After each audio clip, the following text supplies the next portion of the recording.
Ramdam ang pagbagsak ng temperatura sa karamihan ng mga syudad at probinsya sa Canada dala ng Arctic air mass.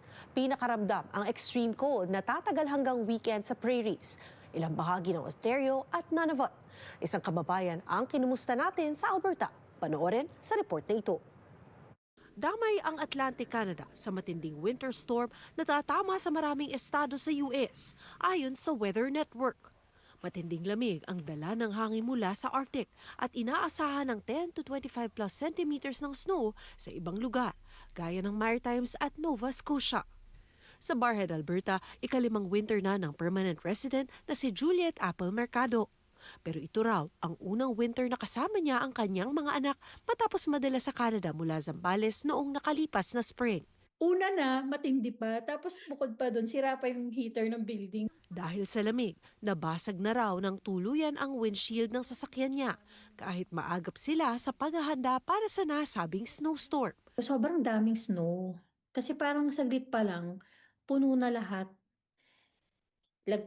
Siyempre lagpas na sa tuhod. Bali dito ako sa mga 1.5 hours away from Edmonton. So this time, itong year na to, hindi pinalad yung sasakyan ko, nabasag na yung windshield. Dahil puno na ng snow ang daan, di na raw iniengganyo sa lugar nila ang pagmamaneho.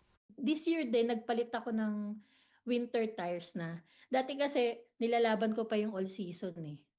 Pero nung minsan pagka lumiliko ako, nararamdaman ko talaga may ganun na eh. Sa Montreal, tirikman ang araw Biyernes, ramdam pa rin ang pagbagsak ng temperatura. I mean, there's nothing you can do about it, so I guess we just have to get used to it. But yeah, it's really cold. We actually just flew in from the Cayman Islands today, so not great. We both just bought new boots to try to prepare. But yeah, this is his first time seeing snow ever.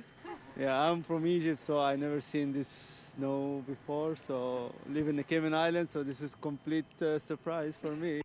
Parehong sitwasyon sa Ottawa na inaasahan ng minus 30 hanggang 40 degrees dahil sa wind chill. Do the best I can to stay inside. Don't have to walk around here and get rock salt everywhere. I run hot. I've seen worse winters.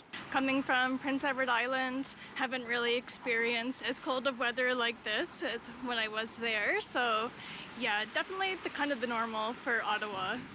Ilang syudad sa Canada ang nasa ilalim ng extreme cold warnings, gaya sa Toronto kung saan inaasahan din ang posibleng winter storm sa linggo.